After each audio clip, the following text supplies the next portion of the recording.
Hey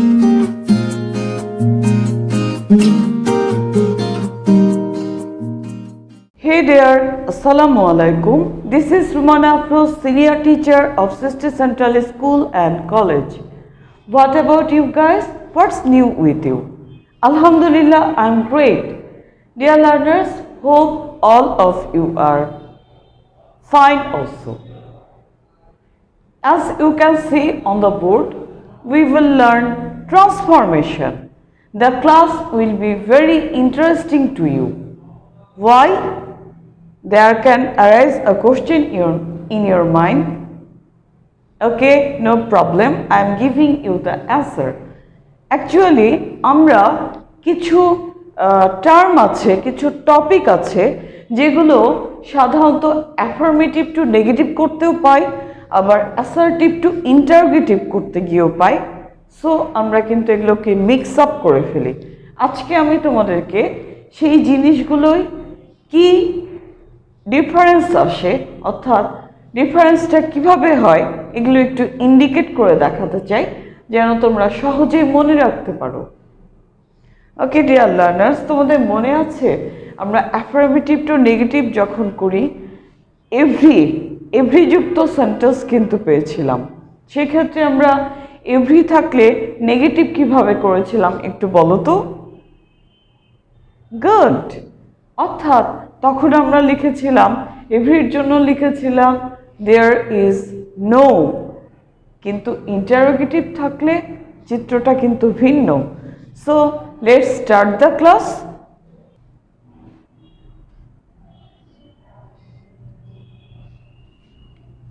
I am giving you the example.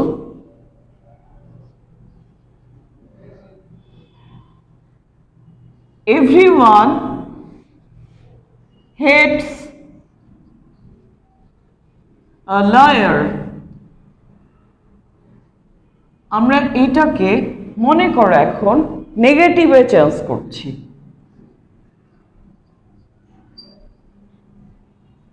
নেগেটিভে change করলে আমাদেরকে কি করতে হবে? Everyone hates a liar.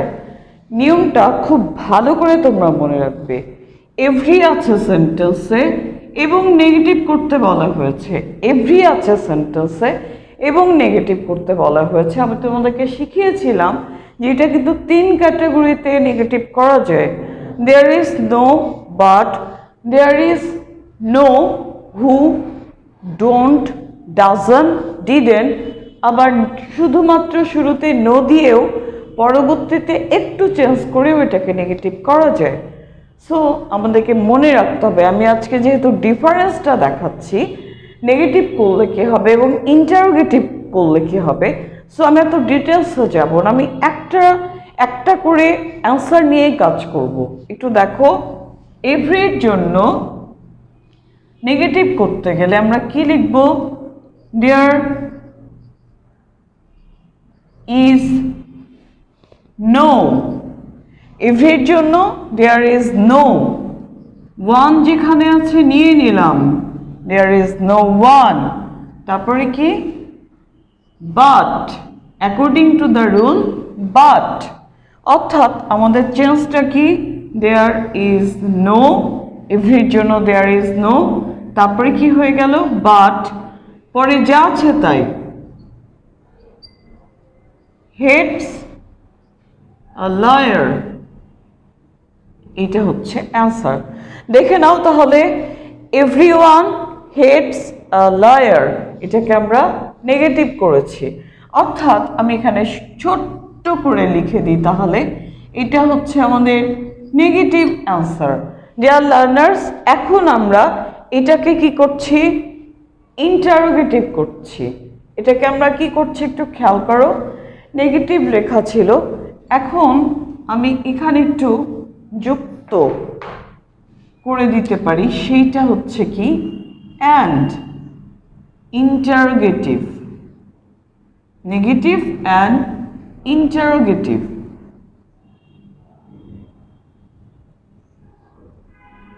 তাহলে তোমাদের কাছে ক্লিয়ার হয়ে যাবে, বোর্ডেও লেখা থাকলো।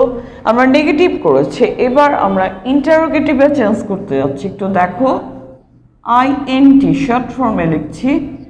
ইন্টারোগেটিভ এভরিবডি, এভরিওয়ান, অল এগুলো যদি থাকে, ইন্টারোগেটিভ করতে গেলে অবশ্যই আমাদেরকে হু নিতে হবে অ্যাট ফার্স্ট। নিয়ে নিলাম এবং আমি তোমাদেরকে বলেছিলাম ভার্বের সাথে এস যুক্ত থাকলে হবে ডাজন্ট, ভার্বের সাথে এস যুক্ত থাকলে হবে কি ডাজন্ট। ভার্বের সাথে যদি এস যুক্ত না থাকতো তাহলে হতো ডোন্ট, এবং যদি পাস্ট ফর্মে থাকতো তাহলে হতো ডিডন্ট, এবং প্রত্যেকটার পরে হবে V1। তাহলে হু ভার্বের সাথে এস যুক্ত থাকার কারণে আমরা নিয়েছি ডাজন্ট। এখন কি আর হেডস হবে? কখনোই না, কারণ এস এর কাজ এখানে আমরা করে ফেলেছি। ডাজন্ট হেড আ লায়ার, এইটা হচ্ছে অ্যান্সার। তাহলে দেখো আমরা চেঞ্জগুলো কোথায় করেছি। এভরিবডি, এভরিওয়ান, অল এরকম থাকলে প্রত্যেকটার জন্যই হবে হু। ভার্বের সাথে এস যুক্ত থাকলে ডাজন্ট, এস যুক্ত না থাকলে ডোন্ট, আর পাস্ট ফর্মে থাকলে ডিডন্ট। তারপরে কি হবে? সব ক্ষেত্রেই হবে V1। তোমরা দেখতে পাচ্ছ এখন কিন্তু আর হেডস নেই, হয়ে গেল হেড এ লায়ার। তাহলে ডিফারেন্সটা তোমরা সহজেই দেখতে পাচ্ছ ডিয়ার ভিউয়ার্স। এরপরে কিন্তু তোমরা আর মিক্স আপ করে ফেলো না। ওকে, এবার আমি আরেকটা এক্সাম্পলে আরেকটা রুলে চলে যাচ্ছে, যেটাও তোমাদের মিক্স আপ হয়ে যায়, ভুল হয়ে যায় দুটো ক্ষেত্রে, নেগেটিভ করার ক্ষেত্রে এবং ইন্টারোগেটিভ করার ক্ষেত্রে। একটু দেখে নাও তাহলে। এবার আমরা আছি নাম্বার 2 এ, এবং তোমরা এইটাও পাবে কি যুক্ত? এভরি যুক্ত। দেখো তাহলে, এভরি মাদার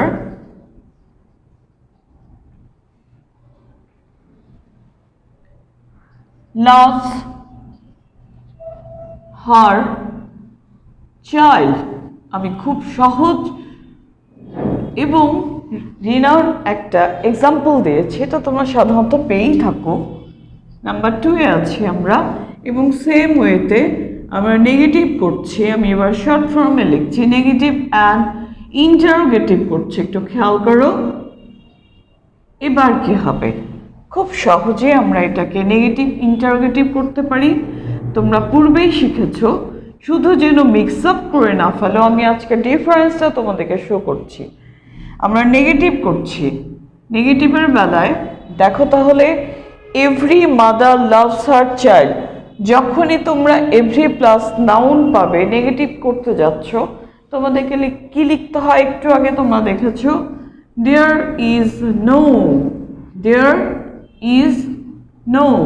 এভরির জন্য দেয়ার ইজ নো। তারপরে মাদার ঠিক থাকবে, তারপরে কি হবে? But, according to the rule, but পরে যা আছে তাই থাকবে।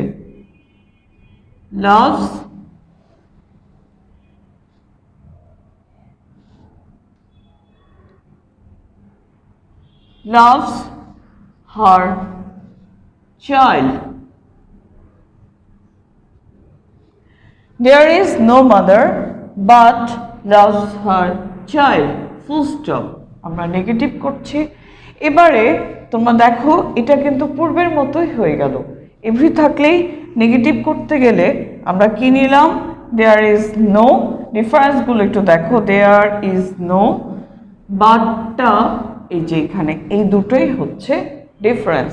তারপর দেখো আমরা এটাকে ইন্টারোগেটিভ করছি। কি করছি বলো তো? ইন্টারোগেটিভ। এভরি প্লাস নাউন যদি থাকে, ইন্টারোগেটিভ করতে গেলে আমাদেরকে লিখতে হয় is there any, is there any. এরপরে কি হবে? মাদার, যা আছে তাই, mother, is there any mother. অর্থাৎ চেঞ্জগুলো একটু দেখো, ইজ দেয়ার অ্যানি মাদার, তারপরে কি হবে হু, অ্যাকর্ডিং টু দ্য রুল এখানে আসবে হু। ডিফারেন্সটা খেয়াল করো, হু ভার্বের সাথে এস যুক্ত আছে, হু ডাজন্ট লাভ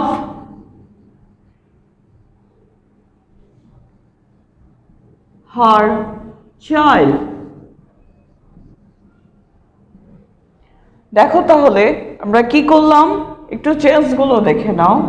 হু তারপরে কি ডাজন্ট, অর্থাৎ ভার্বের সাথে এস থাকার জন্য ডাজন্ট নিয়েছি, এই জন্যই তারপরে কি আসছে লাভ হার চাইল্ড। ডিয়ার লার্নার্স, তোমরা তাহলে চেঞ্জটা সহজেই দেখে ফেলেছো। এভরি মাদার থাকলে নেগেটিভে কি হয় এবং ইন্টারোগেটিভে কি হয়, খুব সহজ, রুল মনে রেখো তাহলেই হবে। এরপরে আমরা একটা মাস্টের রুলে চলে যাচ্ছি। মাস্ট দুটো ক্ষেত্রেই আমরা পেয়ে থাকি, অ্যাসার্টিভ টু ইন্টারোগেটিভ করতে গেলেও মাস্ট আসে এবং অ্যাফার্মেটিভ টু নেগেটিভ করতে গেলেও মাস্ট আসে। দেখো, এভরি ম্যান মাস্ট ডাই, এটাকে আমরা প্রথমে ইন্টারোগেটিভ করছি। তোমরা দেখো শর্ট ফর্মে লিখলাম, এখানে আছে মাস্ট, এটা আমরা নাম্বার 3-তে আছি। এভরি ম্যান মাস্ট ডাই, সেন্টেন্সে কি আছে এভরিও আছে মাস্টও আছে, তাহলে সেক্ষেত্রে চেঞ্জটা কি আসবে দেখো, এভরির জন্য কি দেয়ার ইজ নো, আমরা একটু আগেই শিখেছি, আমরা ইন্টারোগেটিভ করছি অবশ্য। So we have to write here, is there any? Is there any? Man যেখানে ছিল সেখানেই থাকবে man. Is there any man, মাস্টের জন্য কি হবে হু, সেই সাথে উইল নট নিতে হবে মাস্টের জন্য, উইল নটকে শর্ট ফর্মেও আমরা লিখতে পারি, তাহলে কি হবে ওন্ট, শর্ট ফর্ম হবে ওন্ট ডাই। একটু খেয়াল করো, এই যে উইল নট, এটার কন্ট্রাক্টেড ফর্ম হচ্ছে ওন্ট, সো এটাই আমি লিখেছি এখানে, খুব সহজ। একটু দেখে নাও, এভরির জন্য ইজ দেয়ার অ্যানি ম্যান সঠিক জায়গায় বসেছে, মাস্টের জন্য হু উইল নট ডাই অর্থাৎ won't die, both are correct. What is your favourite, you can write here. Okay, dear learners, now I'm going with another rule of must, and we have to make it negative. খুব সহজ, দেখো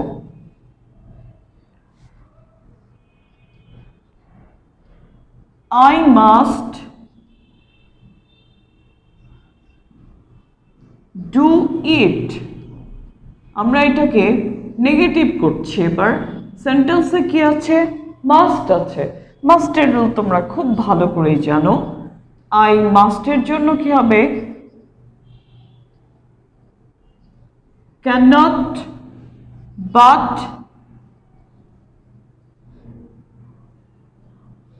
অথবা cannot help, দুইভাবে answer করা যায়।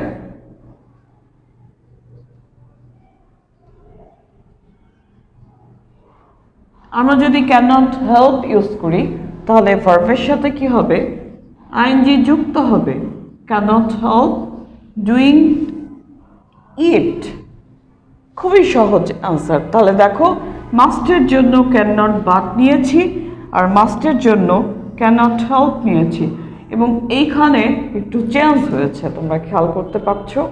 তাহলে dear learners, এগুলোই ছিল আজকে আমাদের লেসন। তো আমরা একটু সামারাইজ করতে পারি আমরা কি শিখেছি।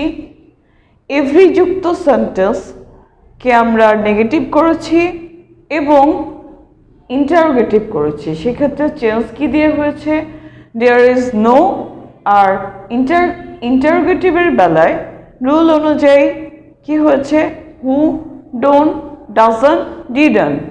আবার এভরি যুক্ত সেন্টেন্সকে আমরা নেগেটিভও করেছি, আবার ইন্টারোগেটিভও করেছি। সেই ক্ষেত্রে এভরির সাথে কি ছিল? নাউন ছিল, যে কোনো নাউন থাকতে পারে, যেমন mother, brother, sister etcetera, every student etcetera, যে কোনো কিছুই থাকতে পারে। সেই ক্ষেত্রে এভরির জন্য there is no plus but যদি নেগেটিভ করি, আর ইন্টারোগেটিভে চেঞ্জ করলে ইজ দেয়ার অ্যানি, নাউন আসবে according to the rule who, don't, doesn't, didn't আসবে V1 হবে। ওকে, এরপরে আমরা চলে আসলাম মাস্টে।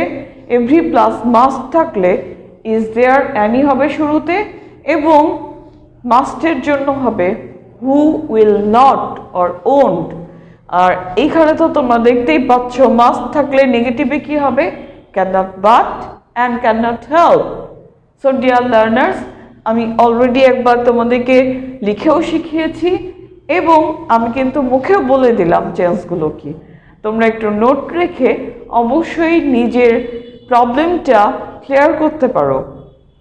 So dear learners, if you have any problem you can contact me and I'm giving you HW। অবশ্যই তোমরা আজকে যা শিখেছো প্রত্যেকটা সেন্টেন্স দিয়ে একটা করে, প্রত্যেকটা রুল দিয়ে একটা করে সেন্টেন্স লিখে ট্রান্সফরমেশন করবে। তাহলে 4 রুলস, অর্থাৎ আমরা অ্যাকচুয়ালি শিখেছি 3 দাও 3 রুলস। সেন্টেন্স লিখেছি কয়টা? অনেকগুলো। 3 রুলস, 3টা রুল শিখেছি। এই 3টা রুল দিয়ে তোমরা 3টাই সেন্টেন্স লেখো, কোনো অসুবিধা নেই। 3 rules, 3 sentences, sentences, 3 changes,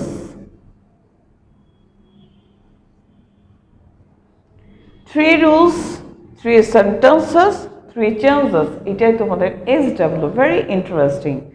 Okay, that's all dear learners. I think all of you have enjoyed the class. Next day we will be with another lesson, another interesting topic. Till then, goodbye and assalamu alaikum.